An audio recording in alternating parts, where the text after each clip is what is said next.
What is up, guys? We're back on weekend. I think this is number 5 of the final build project. And if you remember last week, we got pretty much everything stripped from here.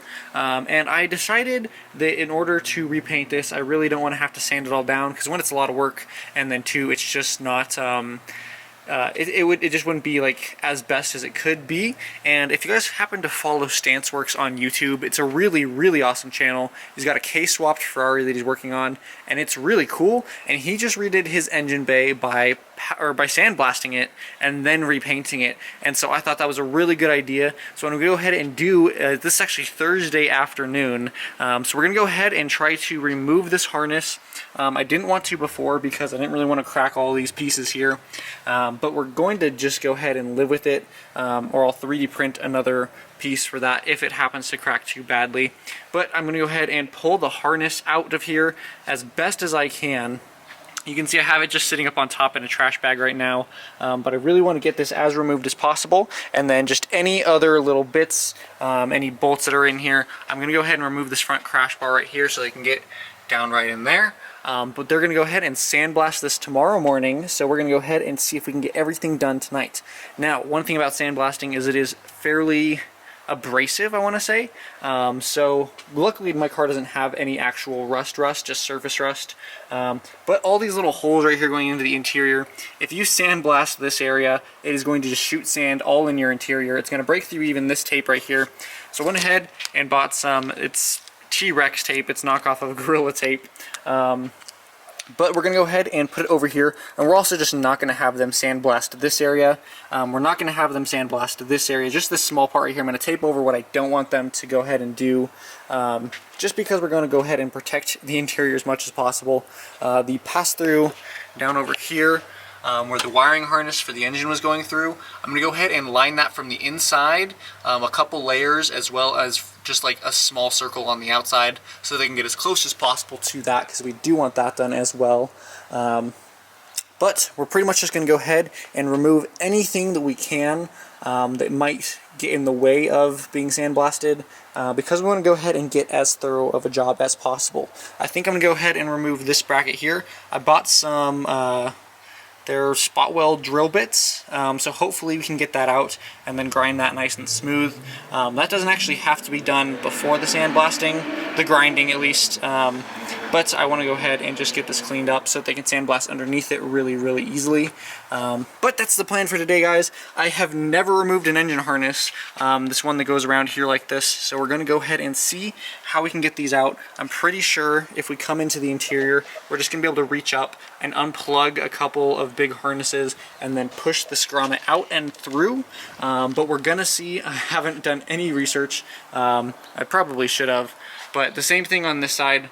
There's another grommet right there, and then I don't know if any wiring goes through here, but I know there's a few that go through there. So we're going to see if we can figure out how to remove all of that as best as possible. And then things that I don't know if I'm going to remove the throttle cable. It's already kind of broken if you guys have seen it in the previous videos. Right there, it's a little broken already. And then stuff like the hood release, it goes through right over there. And I don't know if I'm going to be able to remove those, but if I can, I will. And if not, we'll just go ahead and wrap it in this stuff so it doesn't get in any danger. So I'm going to hop right into it. I'm just going to start removing stuff. If I can figure out how to do it, I will let you guys know. Alright guys, so I wasn't able to get the engine harness out, as you can see. It's pretty tricky. I think if I were to do this again, I would just remove the dashboard.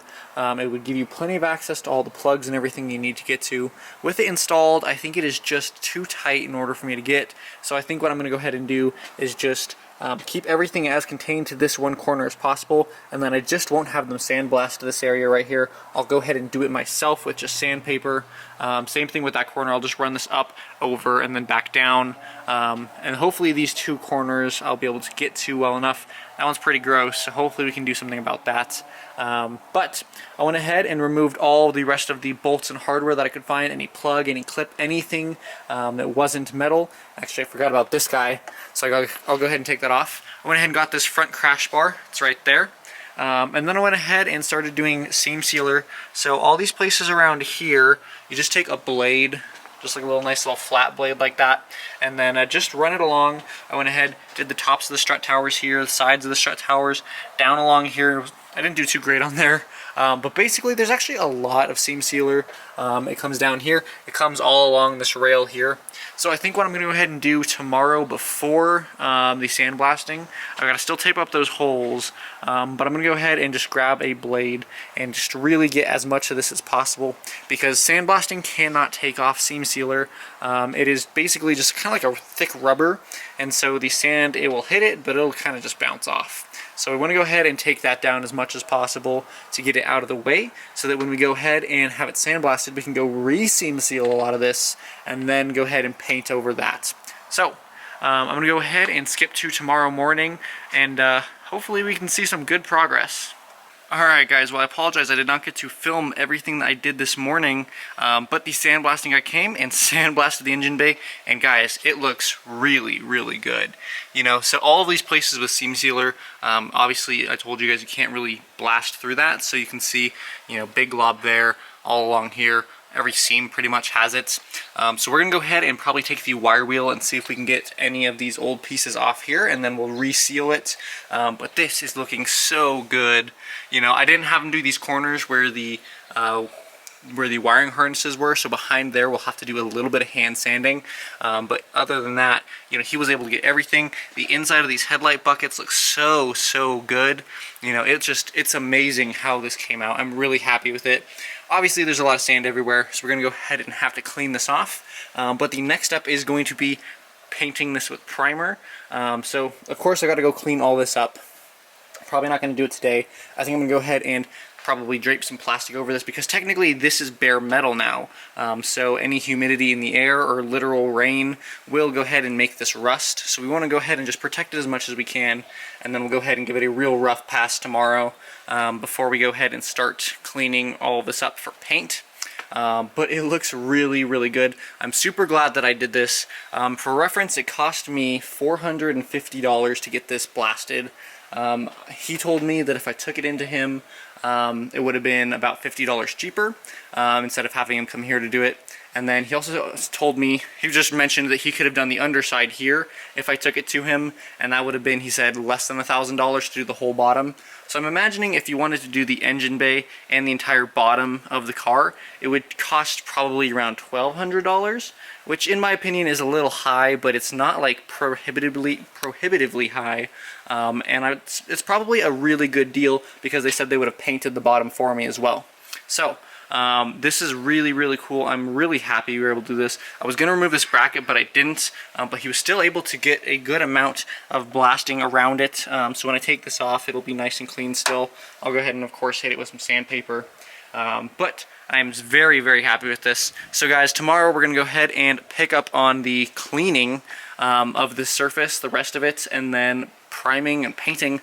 Hopefully, we can get painting this weekend. So, let's go ahead and see what tomorrow holds for us. Alright guys, well, I didn't get too much done this weekend because unfortunately, as you can see, it got pretty rainy. But I was able to go ahead and get the first coat of primer down on Friday when they sandblasted it, because I wanted to make sure that we just protected it as best as possible.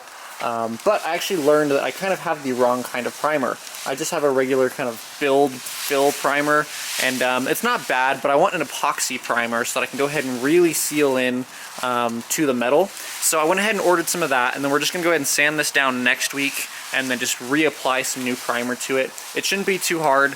You can see in here there's a little bit of rust just from the moisture, but this is all surface rust. It's not going to give us any issues, and the majority of this is covered in a good layer of primer.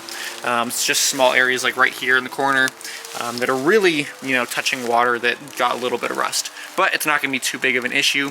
I also am dedicated to going ahead and fully removing the harness. It was a lot of work, and I'm really not looking forward to it, but I think I'm going to go ahead and pull it out because I really want to get a very good paint job on this car, and I'm not going to be able to do it with the harness as it is currently. So hopefully next week we can go ahead and get that taken care of as well, fully removed, and then we can go ahead and sand all of this back down, put a couple good layers of epoxy primer, and then we have a urethane sealer to go on top of that, and then we can get some color and some clear coat, and hopefully it comes out really, really well. So I hope you guys are just as excited for this as I am. I'm super, super excited. It looks really good after the sandblasting. But hopefully next week we can go ahead and finish this out and get some color on there. And hopefully it doesn't rain again. But we'll go ahead and see you next time. As always, if you guys have any questions, definitely leave a comment down below. I'll do my best to answer it. And I hope you guys have a great week, and I'll see you later.